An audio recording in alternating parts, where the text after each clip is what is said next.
of Money with Santosh Serur. Hello and welcome to another episode of The Sound of Money. Well, today on this episode, we have our guest Madan Sabnavis, who joins me from Mumbai, and he is the Chief Economist with Bank of Baroda. But the reason he's here on this call or on the Zoom call and this episode of The Sound of Money is very special. It's the release of his next book. And I remember distinctly that we started off Sound of Money with his first book, or rather one of the books that he released on banking space. But today we're going to talk about his new book, which got released in May, which is called Corporate Quirks, the darker side of the sun. We got to know more about what is this darker side of the sun, all that and more. And of course, a little bit on what's happening in the economy side of it in India and the world from Madan Sabnavis. Hi, Madan, and welcome back on The Sound of Money. Thanks a lot, Santosh. And as usual, very nice to be on your show again. Thank you. Thank you. So, Madan, here you are with another book release. And I really wonder how you get the time to write a book in the midst of a corporate life. But yeah, it's Corporate Quirks, and it talks about the darker side of the sun. Can you tell us what exactly this book really dwells into? Okay, so when you're talking of corporate quirks, we're actually talking of the funnier side of the corporate sector. So we all know that the corporate sector has contributed substantially to whatever development we've seen in the country. So I think nobody can actually deny the fact that India INC has actually done a lot of the heavy lifting of all this growth which we have seen in the country. Yeah. However, when you're working in a company, I think there are lots of things which are very quirky. Okay, and so those are the kind of aspects which I've tried to bring out in this book. It's a very light-hearted book, so I would say it's a kind of a fun book. It's serious, but it's also funny. And when I call it the darker side of the sun, obviously with my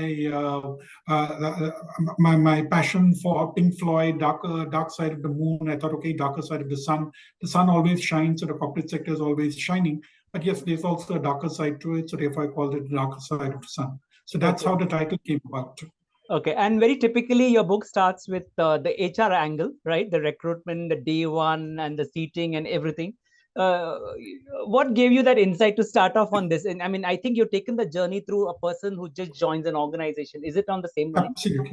Absolutely. So actually the way in which I targeted the book is for two sets of people. One, those who are already working in the corporate sector, people like you and I. We can actually enjoy it because we're able to relate to almost everything that's out there. Yeah. Because as what I maintain that in terms of your corporate culture, the way in which people work in organizations, it's actually the same. It doesn't really matter which organization you're working for. In fact, when you leave organization X and go to organization Y, you realize that it's almost the same when you're talking of things like HR practices or the way in which the CEOs behave, the way in which meetings are conducted, so on and so forth. The second set of an audience, which I thought this would be really an eye-opener, are people who are getting into the corporate sector. So very often, when you're being recruited from the campus, or even maybe you're just joining directly or writing to certain companies, you realize that there are certain commonalities or certain things which you need to realize that these are the kind of things which are going to happen to you. So that's what we started off with, saying that how does the recruitment take place? The first day, everybody's nice to you. Then you get into what we call office politics. You start running down other people. And then finally, the way in which we keep talking of one another. Till the time when you probably also leave the organization. Either you retire or maybe at times you're given the pink slip. So I think there's a chapter also pink slips, which has become very, very common today in the Indian corporate world. So that's why we started off with HR issues and then migrated towards the activities which are done, the kind of people who are there. And working in a number of organizations, you're able to actually typecast the kind of people whom you have there. So primarily, I'm talking about the CEOs. So if you actually look at CEOs, they can fall into certain buckets. So that's what I've actually laid out. And that's another integral part of the book. Okay. One of the key chapters you have focused on is on boss management, which I'm sure is a part of your experiences and all of the corporate experiences that you and your colleagues had in different organizations. Can you give a little bit of a piece of information on what exactly you covered in boss management? Have you dealt with how to manage a boss or how to kind of read a boss? No, it's a combination of both, because it's the first case saying that all bosses are similar actually. Not in terms of their capability of the work, but in terms of how they deal with people, or the way in which they think. So when I talk about boss management, it's a case of saying that, look, once you join an organization, Yeah. I think the most important thing for you is to manage your boss well, because all your movement within the organization will depend upon your relationship with the boss. Yeah. So they also have their quirks. So that's what you need to understand. And these are not, it's not great science or anything of that sort. It's very, very common. So you play up to the egos and try and reiterate everything that they say. No point in really getting into any hassle with them, because at the end of the day, they always win, and then you lose out. So I think these are the kind of tips which are really being given. So I think if you're new to an organization, I think that becomes a kind of a sounding board saying what exactly you've got to do in order to be happy in the organization. Okay. Your book talks about best practices. So when you say of best practices across the organizations you have worked, or generally as an industry, and where do you see that going in coming days, and especially for guys who join an organization? These are the best practices, is actually, again, in a very lighter manner. So it's something like, again, if I say that I borrowed the overall concept from those old serials of Yes Minister, Yes Prime Minister, where you talk of how bureaucracies work and how ministers behave and how the bureaucracy generally has to tackle them. So on similar lines of, at least, when you're talking best practices, is that, okay, all of us goof up at certain points of time. Now, how do you handle those situations? Do you accept that you made a mistake, or do you pass it on to somebody else, or you just bide your time, or you say, oh, I'll get back to you? So those are the kind of tips which are being given when we're talking of best practices. So when I say best practices, it's not in the true sense best practice, but it's a way of survival. Okay, that's an interesting thought. In fact, you cover one chapter fully dedicated to the consultants, and you title it as Consultants Ahoy. So I know when we talk of consultants, it's somebody who takes a watch and tells you the time, and it's your own watch, and he tells you the time. So is it on that lines? Where do they come in? Absolutely, that's what you've hit the nail on the head, because that's exactly what it is. That since I worked in organizations where we've dealt with some of the best management consultants, so what exactly has been the experiences out there? So one thing is, as you said, they come and talk to the CEO. Now, this may not be a generalization, but it generally holds. That the CEO says, I want to lessen the flab in my organization. Now, you tell me what I'm supposed to do. So the person goes and talks about a reorganization of the company. And invariably, whenever they're talking of reorganization, one of the major components will be that you'll have to sack people. Yeah. So I've seen that's a common pattern. Every time we're talking of reorganization, that's what happens. Similarly, you want to start a new business. They'll tell you, okay, fine, we will let you diversify. Yeah. And not surprising, after 5 years, you get another consultant. They'll tell you, okay, you don't have to diversify. You'll have to sell off some of these unnecessary or unrelated businesses you've gotten into. So that's the way in which they work. But again, I think I qualify every way saying it's not to take away credit from the management consultants. If everybody is hiring them, there's obviously a lot of value which is coming through. But yes, one has to also be cognizant of the traps which you could fall into. So in fact, I had experiences in companies where probably without naming the company or the consultant, I remember our own department had come up with ideas about where exactly should we be. We were looking at which foreign territories in which we had to operate. So we came up with something like Dubai and Singapore based on a plain Excel sheet saying that look at 2025 parameters, had a scoring of 100. Management thought that, look, it's okay, it's good work done, but it's not convincing enough. Let's get hold of a management consultant. They paid maybe a couple of crores, I don't know what the amount was. And they came to the conclusion that you go to Singapore or Abu Dhabi. So nothing, not to take away credit from that. They all probably also use the same kind of approach which we had. And of course, there are certain advantages which they have in terms of having lots of global contacts, offices. You get hold of lots of data. You also get to know what worked, what didn't work in which organization or which country. So there is a lot of value which comes in. But at times, I think there could be an overstatement of things. Why is it that, you know your work the best. So why do you require somebody else to come and turn around and tell you as to what you should be doing? You should be able to do it because you're in that particular business. So thinking on those lines, that's what's been written. More in a lighter manner. So there will be quite a bit of humor also when you read these chapters.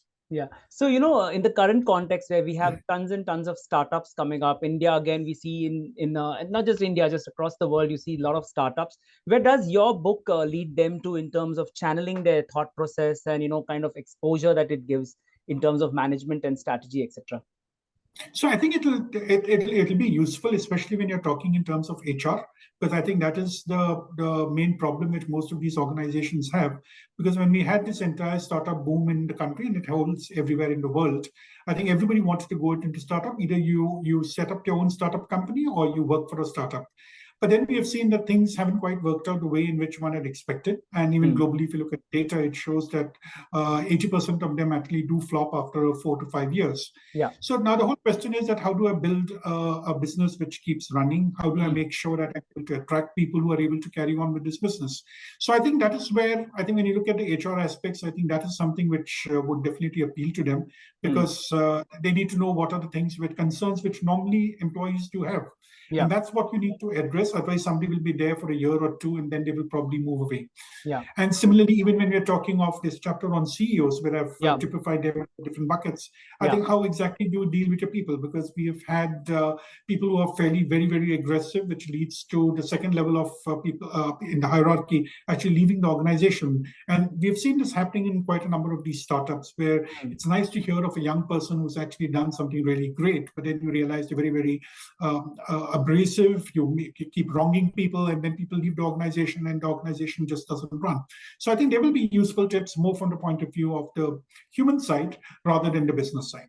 That's interesting. And, from your own experience, right, from some fabulous organizations that you have worked with and you've been working with even now, where do you see the industry heading towards in kind of the landscape that we see in India? And I'm sure my next question will be around the economy, but I would like you to share what is it that you see going forward for these industries and the startups that you kind of, in terms of manpower, in terms of skill sets, in terms of kind of domain knowledge that one needs, because we at the same time also hear of a lot of attrition across India because somebody pays you some few pennies more and they move to other organizations, especially the Gen X that we come across, right? So vis-a-vis, our generation has been relatively more stable, been with the same organization for years and years. So where you see that line being drawn?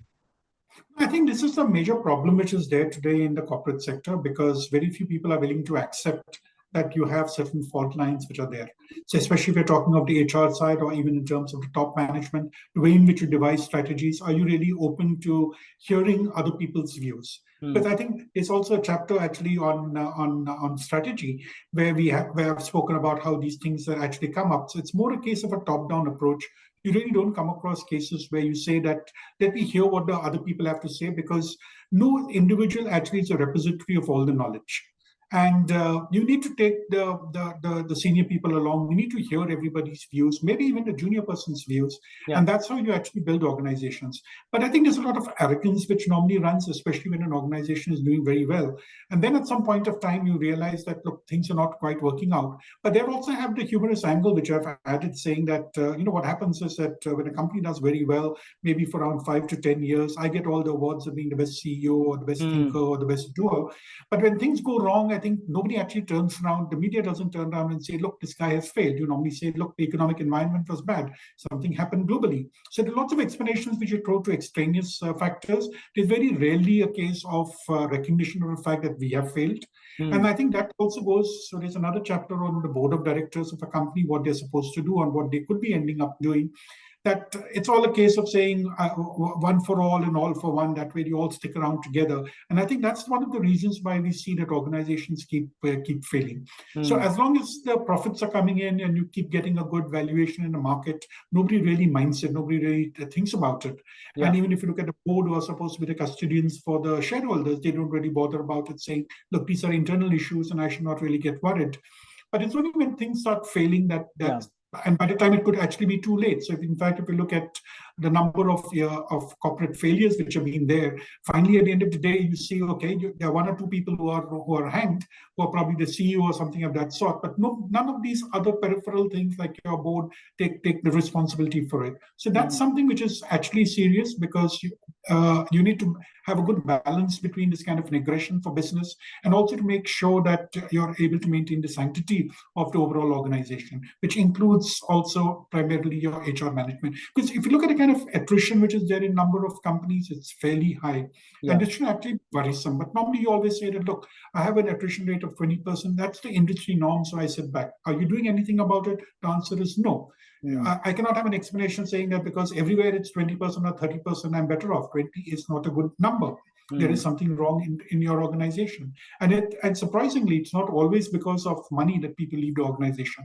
They leave it because of the people. I think that's the important.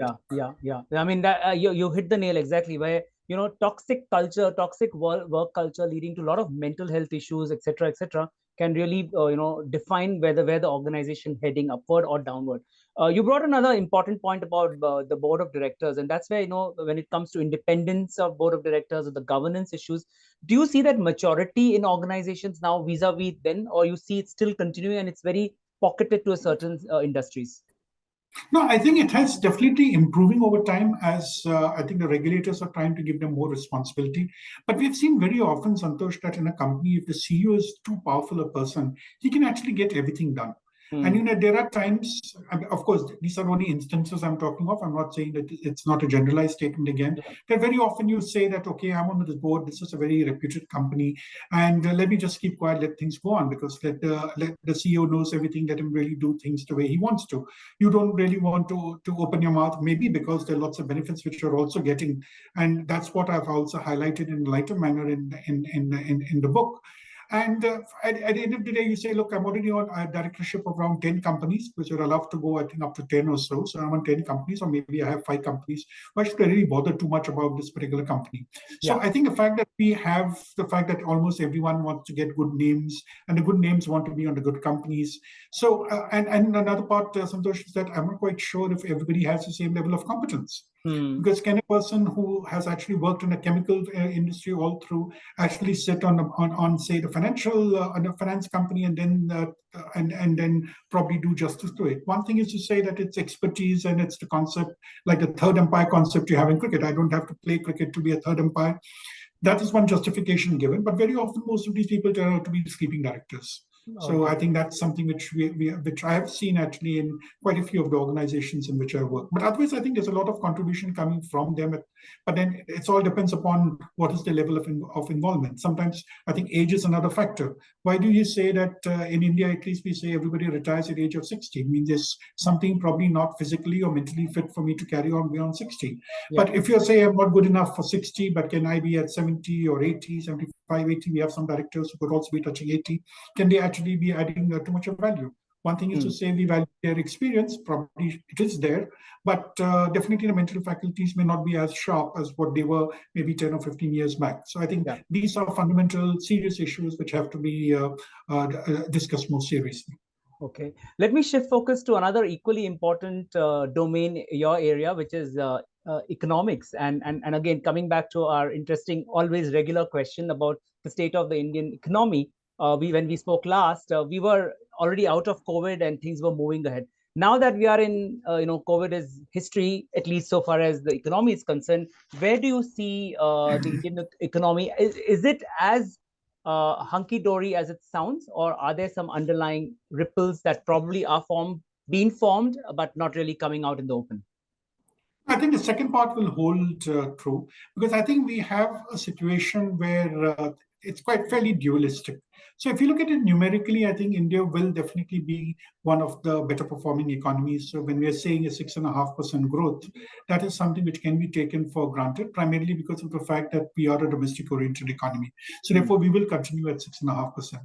But are there any problems which are there? So here I would go back to saying that even before COVID, we had the problem of lower levels of consumption not increasing at a commensurate pace as growth. Now, why is consumption important? Because consumption actually reflects a lot on what is happening on employment.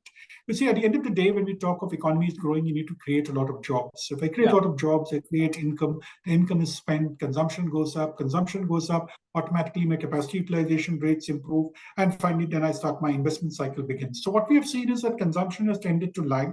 We've also seen that investment is not quite picked up on the private sector side. And I think the government is cognizant of it. The very fact that both The center is trying to even nudge the state governments to spend more, which they have done in the last month by releasing a larger amount of funds to them so that they can undertake their capital expenditure plans.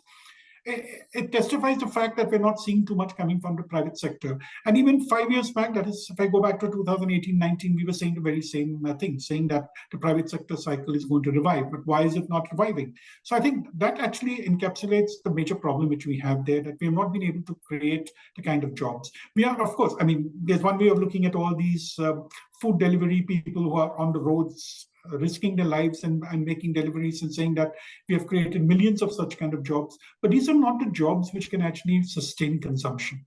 So we need to have more meaningful jobs. We need to see more things happening in the manufacturing sector. And unfortunately, in India's growth process, what we have seen even last year when we registered 7.2% growth, manufacturing was actually stagnating at 1.3%. It was more of the service sector which has been growing. They have been creating the jobs, but not the kind of jobs, as I told you, which can sustain consumption. So what we see is more these delivery kind of thing, the retail, the e-commerce kind, and also construction workers, because when the real estate sector does well, you have those manual laborers getting more jobs. But again, these are not really the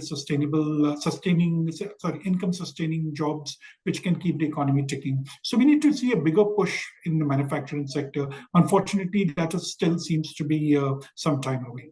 But that's interesting, right? Whilst we have a couple of good firms predicting India's story, 10 years of amazing growth, vis-a-vis, of course, the globe, right? And at the same time, you say that India's manufacturing sector is where we need the big push or the reforms. Is there a roadmap that you foresee from the government? Because that's very key, right? If India is to really grow at that exponential growth. I don't think the government can do much. I think people expect too much from the government. The government can provide a policy platform. The government can do its bit by spending on capital expenditures. When they're spending 10 lakh crores on capex this year, I think it's a large amount because it creates all the backward linkages for the other industries. So what we have seen, Santosh, is that in the last couple of years, government's capex has been steady. It's been increasing. So if you look at some of the infrastructure-related industries, they have actually done well. They're investing more also. But the moment they go into the consumer segment, that's where I see quite a bit of stagnation. And it doesn't look like it's going to recover anytime soon. In fact, interestingly, we saw this pent-up demand after COVID. If you look at GST collections have been very high. So one felt that, look, consumption is obviously increasing because GST is a consumption tax. If people consume, they pay a higher GST. But what really happened was we've had very high inflation for 3 years. And even today, though, it looks to be down at around 4.3% for the last month. But the fact remains that cumulative inflation has pushed us back around 20%. So I think a lot of our higher levels of consumption, which we're seeing, are because of being inflated because of higher prices. So I think that's something which is a major issue, which has to be tackled, and that cannot be tackled by the government. Because if I don't have good crops of tomatoes, like for example, you're sitting in Hong Kong, Santosh, but in India, we're paying 120 rupees for a kilo of tomatoes. Yeah. It's quite a regular feature. We probably have an onion problem maybe in October, November. It happens almost every year. But when you're paying 120 rupees for tomatoes, there's nothing that the government can do. Because I think if governments had the power to bring inflation down, there would be no inflation anywhere. But the fact is that we do have high prices because of supply-demand mismatches. And that's something which we are grappling with right now. And I'm probably sure the government has a lot to do in this space, keeping in mind that 2024 is just less than a year away. And I'm sure there are a lot of challenges there on all sides. Madan Sabnavis, Chief Economist, Bank of Baroda, and of course, the author of this new book, Corporate Quirks. Thank you so much for joining us on this episode of The Sound of Money. Always a pleasure to be having you on our show. Thanks a lot, Santosh, for having me once again. And well, with that, we come to the end of this episode of The Sound of Money. Thanks again for joining and watching in all through on our YouTube channel, The Sound of Money. From me, Santosh Sirur, and Madan Sabnavis. Bye for now and take care.